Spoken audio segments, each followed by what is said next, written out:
So it's Brentford against Liverpool in the Premier League this weekend. Another half-12 kickoff. Make it make sense. I don't understand it. I guess someone out there must understand it. It makes sense to someone, but Liverpool can't let these things get to them. They can't let themselves be preoccupied with how unfair it looks. But it's just one of those things. If you want to be champions, I think you're going to have to get over these hurdles. Don't moan about it. Don't worry about it. Just rise to the challenge and start the game strong. Because I think if Liverpool allow Brentford to get a foothold in the game in those first 5-10 minutes, it's going to be an uphill struggle from there, I think. I think they've really got to make a statement in those opening 5-10 minutes. Not let themselves be bullied by the likes of Ivan Toney. He was going to be in there straight away, elbows up, fall onto the floor, trying to disrupt Liverpool's play, trying to disrupt Liverpool's rhythm, as he should do, as he's got every right to. You know, I think Brentford have got to utilise these disruptive tactics and not allow Liverpool to get into the game, to get into any kind of flow or rhythm. And that's what they've got to do, and good luck to them. But it's up to Liverpool to rise to that challenge. I think they will. I think they've got it in them to meet Brentford halfway there. You know, I think they've got to get a bit physical. They've got to play the game, play a little bit of football, but I think they've got to get a little bit physical. And that might determine who starts for Liverpool. So what I'm going to do is take a little look at who I think will, and maybe who I think should start for Liverpool. We'll do a little bit of a team prediction thing here. I mean, in goal, it looks like Alisson is back in training. He was out last week, obviously, with a bit of an illness, a bit of a bug, whatever it was. He's been training this week. It looks like he is going to start. I think Raheem Kelleher did really well last weekend. Doesn't have the same presence as Alisson, obviously, but he came in and did 2 really, really important stops last week. Liverpool went on to win the game, but I think it's going to be business as usual. Alisson, let's hope he doesn't drop any clangers like he did against Arsenal. Let's maybe put that down to his illness, his flu or whatever it was. Let's just say it was part of that. I think he'd be looking to get back to his best and lead Liverpool out there. It's a no-brainer, Alisson in goal. Let's move on to the centre-backs. I think it's going to be Virgil van Dijk and Ibrahima Konate. Konate back from suspension, of course. Although I think he might have sat one of the games out. He might have sat the last game out against Burnley, I think, at home. Klopp seems to favour a bit of rotation with Van Dijk's partner. And Konate, he's still developing. I don't know whether it's still, his body is slightly fragile, but Klopp likes to rotate him there and not playing too often.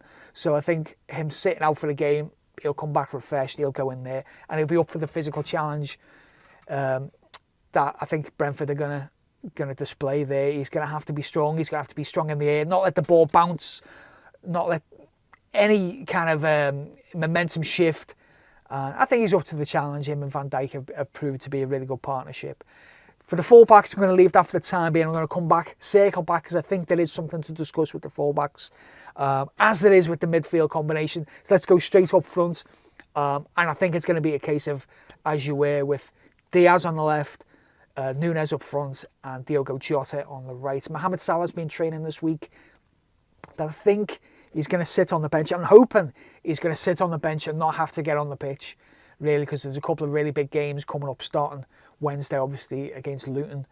So it would be good if he could have a rest and not really feel like he's got to come on and make a big contribution. Diogo Jota, I was never massively convinced with him on the right, but he's come good the past couple of weeks. Always finds the knack of moving inside centrally, coming up with a big goal in a big game, in a big moment. And I think while he's in that rhythm, I think leave him there out on the right, let him develop his game out there. Darwin Núñez has got to do better than he did in the last game against Burnley. He was a 5 or 6 for me. But fair play to the lad. He came up with a really important goal, a really impressive header. And we need to see more moments like that. We need to see the goals. But I think beyond that, we need to see improvements in his link-up play. He needs to hold up the ball much better. And he's got to bring in other players, other runners in much more naturally, with confidence. He's got to improve that technique. And just look at what's going on around him. Look at that game and intelligence that he's got to improve. We didn't see it last week. I really want to see his all-round game improve rather than just making runs in the channels. So I think this is an important game where there might be a few aerials coming in. So let's see what he can do with flick-ons and try and get Diaz, try and get Jota in close behind him and seeing what's off the second balls.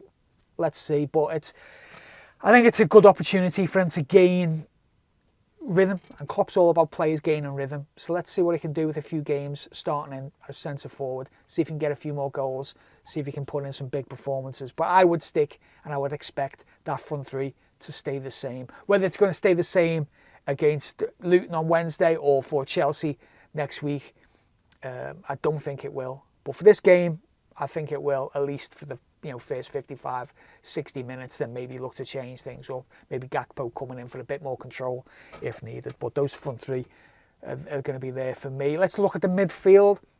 It's a tricky one. Alexis McAllister moved to what is meant to be his more favoured position against Burnley, kind of a more advanced role on the right-hand side. And he really struggled to impose himself in the game. It was strange actually, because he's been so good. While Endo's come out, he's come in there and he's really grown into that number 6 role. Been really impressive.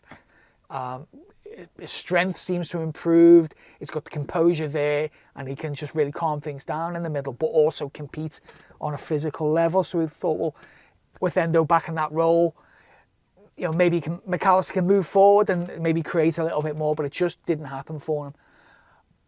Will he start there again? I think he probably will. I think it's going to be McAllister, Endo at the base as a number 6, and then Curtis Jones for me. I think he's got to start. He's one of the first names on the team sheet, certainly in that midfield 3 for me. I think they've got to do. They're all physical. They can all compete, and it is going to be a bit of a battle there, maybe later on in the game. However the game kind of plays out, there's opportunities to change it around there. But obviously Gravenberch is an option. Szoboszlai is out. So let's see what happens there. But I would expect Jones, Endo and McAllister to start there. So that leaves us with the fullbacks. So you've got 2 positions and 3 players. So what do? Trent is out. He's going to be out for the foreseeable. Conor Bradley is back in training. Andy Robbo is back. Obviously, he's gradually been getting a bit more involved over the past couple of weeks. And Joe Gomez has been in good form. So who'd you drop? Who'd you play? Personally, I think Joe Gomez has got to play somewhere, whether he's on the left or right. I don't think you can really play Conor Bradley and Andy Robertson if you want to try and get an extra body in midfield. Now, with Joe Gomez, what he's really excelled at in Andy Robertson's period where he's been out, when he's played left back, obviously when Tsimikas has been out as well, Gomez has been really good at stepping forward and not playing as a traditional left back, because I always thought he never quite had it as a traditional left back. He hasn't got much of a left foot. But when he's playing the inverted left back role and he can step in midfield and be that extra man, being a right footer, it just opens up so much more natural passing options to him, because he's good technically, he's good on the ball, and we've seen it. I think he's good going forward when he's been turning into that kind of inside left position.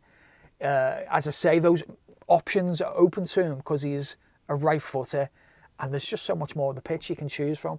Whereas when he's either stationed on the left and he's trying to play as a natural overlapping left back, it doesn't work. He hasn't got the left foot to do it. He can't get the crosses in. He can't really overlap, because if he overlaps, he's in a cul-de-sac. So I fancy him to stay there at left back and Conor Bradley to come in at right back. Conor Bradley can't really play that inverted role. It'd be unfair, I think, to ask him to play that inverted role. He's much more up and down. He can play high. He can really push their wing back. He's really good at playing a high line and playing a high pressing game. So I think if Klopp wants to have that extra midfield man, I think he's going to go with Gomez and Conor Bradley. If he wants to press those wing backs high, obviously Brentford play with wing backs. If he wants to try and pin them back, then it could be Robertson and it could be Bradley. But I think he might go for Gomez and Bradley for a bit of balance there and the best of both worlds. So we'll see what happens. I think it's going to be a difficult game. I think it's going to be a tough game. I think Liverpool have got to be on top of their game, because if they go a goal down, the crowd's up, I think it's going to be hard to come back from there. Not that Liverpool can't, but they've really got to press, and they've really got to be right on top of it. And if we see the midfield kind of up for a challenge, up for a battle, and not allow themselves to get bullied. Also, the centre-backs not allowing themselves to get bullied, and any bouncing balls and things like that, not giving Ivan Toney any sniff of encouragement to flick on, and for the Brentford team to swarm around and try and win second balls and so on and so forth. I think if Liverpool are their best version of themselves for this game, they win the game. I think they win it 2-0. I hope so anyway, because that lays down a marker for the other teams around them. And the plus side of playing an early kickoff and playing first is that you can get your game out the way. So they're always brilliant when you can win the game, and then you can say to your rivals, right, it's your turn. Liverpool can say to City, say to Arsenal, right, we've got 3 points, it's up to you. So I hope that is the situation come tomorrow afternoon. I'm going to be watching it eagerly.